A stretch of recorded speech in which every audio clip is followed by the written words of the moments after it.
Acho que foi essa semana, segunda-feira, se não me engano, que eu fiz um vídeo aqui falando sobre uma notícia bizarra. E de fato é bizarra e continua sendo bizarra, mesmo depois desses dias, que foi a ida do deputado e youtuber Mamãe Falei, junto com o seu amigo Renan Santos, do MBL. Os dois foram para a Ucrânia para ajudar na guerra.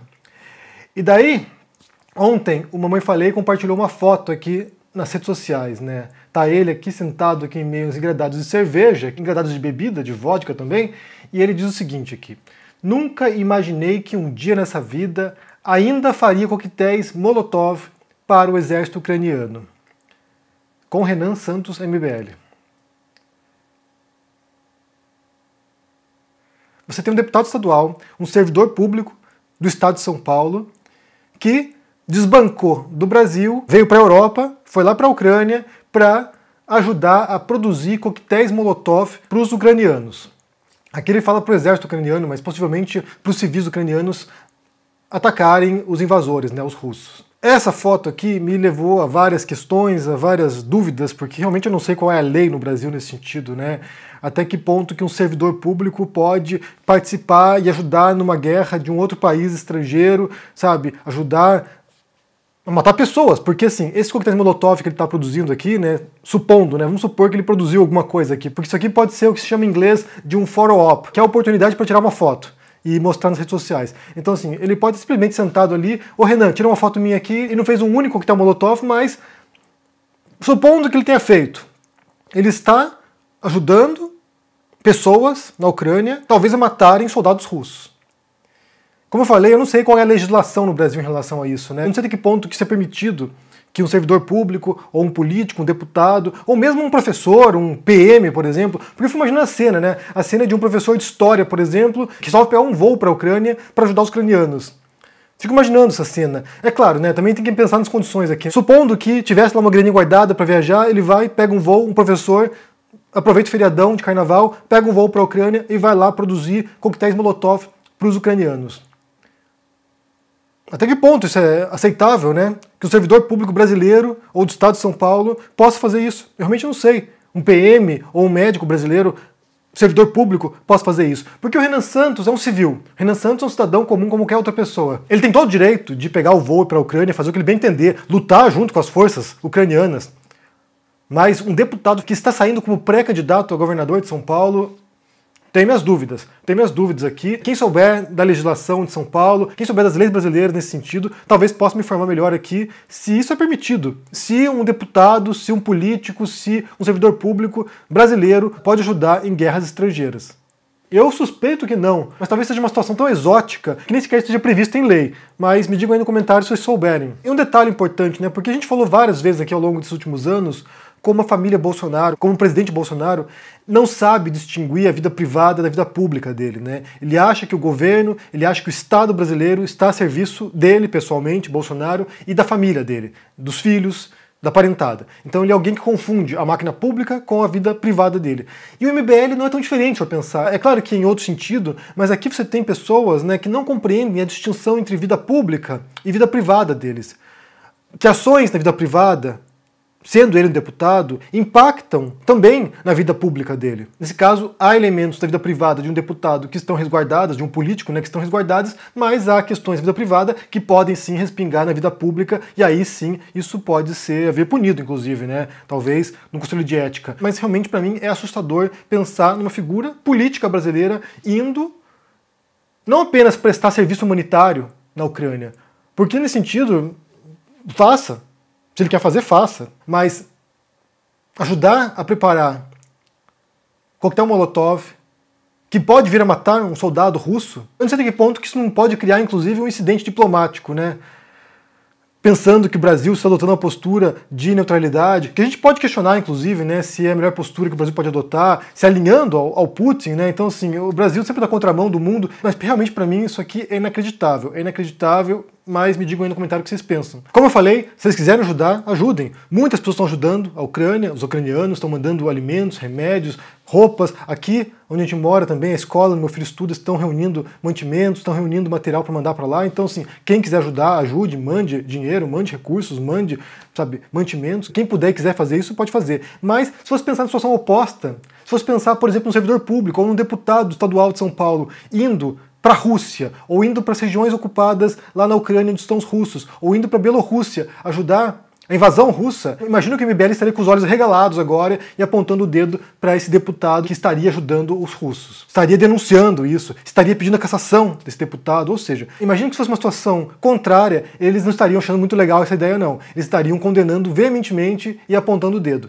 Então, é aquela coisa, né? Enfim, a hipocrisia. Mas, primeira coisa. O segundo assunto que eu devo mencionar, que foi um assunto que também é bizarro, também é inacreditável, mas é em outro sentido. É em outro sentido porque a gente falou várias vezes aqui nos últimos dias sobre as pessoas comuns, né, que estão sendo alvo de xenofobia agora. Os russos, imigrantes, estão sofrendo xenofobia, sendo insultados nas ruas, sendo perseguidos. A gente tem visto racismo na fronteira da Ucrânia, ou seja, várias histórias também que afetam a população civil e que estão passando por aperto agora. Histórias anedóticas, inclusive, né? Por exemplo, a minha esposa, essa semana, conversou com uma russa e ela falou o seguinte, olha, eu moro 20 anos aqui na Espanha, minha família está aqui, sou casado com um espanhol, e nunca nesses 20 anos eu tinha ouvido antes alguém me dizer para que eu fosse embora para o meu país. Foi a primeira vez que eu ouvi agora. Então há um espírito que está se erguendo aí anti-russo, um espírito de repúdio aos russos, e isso também é lamentável, porque, sinceramente, a pessoa comum muitas vezes não tem nada a ver com as decisões do governo. Basta pensar no Brasil, né? Vamos supor você aí.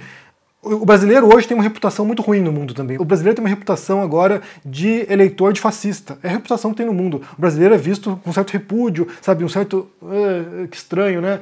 Mas você se sente culpado, você se sente responsável por ter eleito um governante fascista no Brasil? Você se sente responsável pelo Bolsonaro? Talvez se você votou no Bolsonaro, sinta. Mas se você não votou pro Bolsonaro, você não tem culpa de o Bolsonaro estar no poder agora. Você vive num país cuja uma parcela da população elegeu um presidente fascista. Muitos sabendo que era fascista e muitos por ignorância. Mas você não é responsável por isso. Então, assim, ter um preconceito contra brasileiros por serem fascistas, porque tem um presidente fascista, é uma bobagem. Como você pode imaginar, é ridículo, é um absurdo. Então, nesse sentido, pensar que todos os russos compactuam com o Putin, ou todos os russos compactuam com a guerra, ou mesmo eleitores do Putin estão compactuando com a guerra, também é um equívoco, também é um erro. Então eu falei sobre isso e vale ressaltar. Esse tipo de perseguição a imigrantes russos, por exemplo, no mundo, é ridícula, é um absurdo. Mas como foi bem lembrado, quando houve a pandemia, também aconteceu isso com chineses. Muitas pessoas, sabe, discriminando chineses, na Europa também, e pelo mundo afora, discriminando chineses porque o vírus seria o vírus chinês, começou na China. Então, sinceramente, o ser humano é complicado. Talvez eu volte em breve a falar um pouquinho mais sobre isso, né, sobre esse espírito do preconceito, pra gente poder entender como funciona essa mecânica também. Mas o assunto não é esse. O assunto é o seguinte. Além dessa perseguição aos indivíduos, aos cidadãos russos agora, né, que é uma coisa condenável, como eu falei, além disso, uma universidade de Milão, a Bicocca, resolveu cancelar um curso que seria ministrado lá na universidade, um curso aberto para a população, né, não apenas para os alunos, mas um curso aberto que seria ministrado sobre Dostoiévski. E daí o escritor, né, que seria quem palestraria, que faria esse curso, que é o Paulo Nori, ele gravou um vídeo muito chateado, emocionado inclusive, contando o que aconteceu. Eu vou pôr para vocês aqui um trechinho do vídeo para que vocês assistam. Censurare un corso, cioè non solo essere un russo vivente è una cosa, è una colpa oggi in Italia, anche essere un russo morto che quando era vivo nel 1849 è stato condannato a morte perché aveva letto una cosa proibita e io allora quello che sta succedendo in Ucraina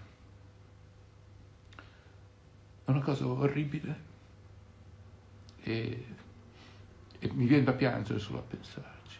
Quello che sta succedendo di conseguenza in Italia, molte, non tutte, ma molte, queste cose qua sono cose ridicole.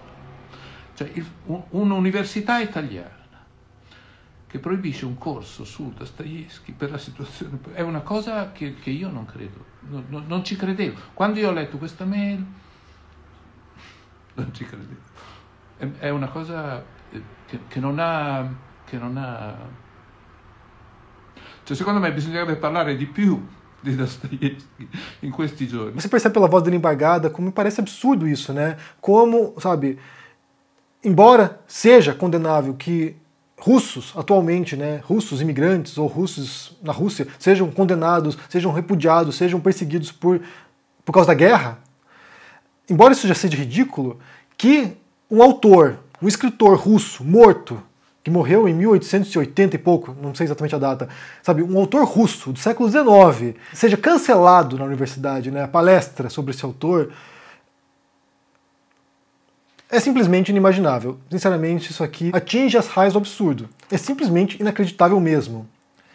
E daí o professor foi lá, né, na internet, o Paulo Nori falou sobre isso, fez essa live, isso viralizou, e daí a universidade voltou atrás e resolveu agora voltar a ministrar o curso, né? Então vai acontecer o curso sobre Dostoiévski. E como diz lá o Paulo Nori, o próprio Dostoiévski foi uma vítima da censura, o próprio Dostoiévski foi uma vítima da repressão, né? Ele era alguém que fazia parte de um grupo de leitura na Rússia, era um grupo que era contra a opressão na Rússia, era um grupo que defendia o fim da servidão, inclusive, não era um grupo revolucionário, era um grupo de livres pensadores, eles estavam lá debatendo certos autores proibidos, foram presos, e o mais chocante dessa história do Dostoiévski é que ele foi preso e foi ordenada a execução dele. Ele foi condenado à morte por ter lido livros proibidos na Rússia na época. E daí na hora que eles foram levados, né, para ser fuzilados, foram postos lá para serem mortos, chegou uma carta cancelando a execução.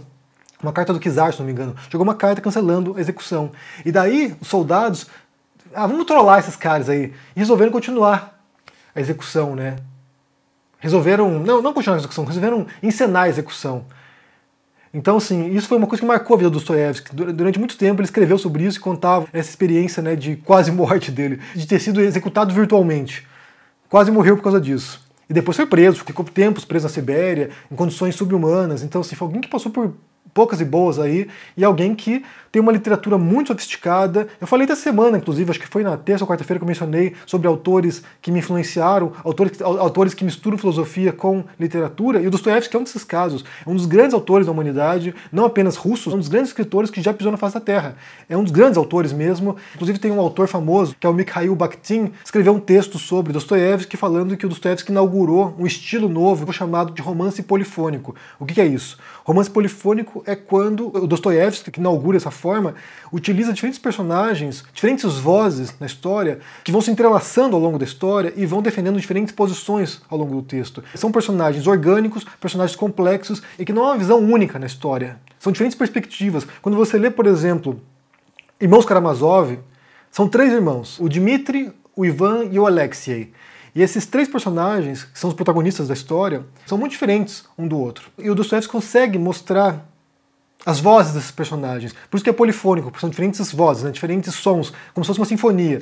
Então, é de fato um grande autor, merece ser lido, como diz o Paulo Nori ali, não apenas não deveria ser proibido o Dostoiévski, como deveria ser lido agora, né? Porque é um autor que trabalha com questões humanas, trabalha questões de opressão, trabalha questões de exploração do outro, de violência contra o outro. Crime e Castigo é isso. Crime e Castigo é um personagem que mata a senhoria dele, e ele passa o livro inteiro tentando se reconciliar com a ideia de ter matado alguém e se penalizando por isso. Então é um autor muito complexo e muito interessante e que dialoga com nossos tempos também. Se condenar cidadãos russos ou imigrantes russos já é um absurdo, condenar um autor russo do século XIX, isso é simplesmente fora do normal. Isso mostra uma histeria coletiva que está acontecendo agora, né? Então, assim, as pessoas querem repudiar a guerra, e de fato devem repudiar a guerra, é também inaceitável isso, querem repudiar a guerra, e isso vai extrapolando, não apenas para a guerra, mas também para indivíduos que não têm nada a ver com a guerra, que não têm nenhuma relação com a guerra, tirando o simples fato de serem cidadãos daquele país, de terem nascido lá.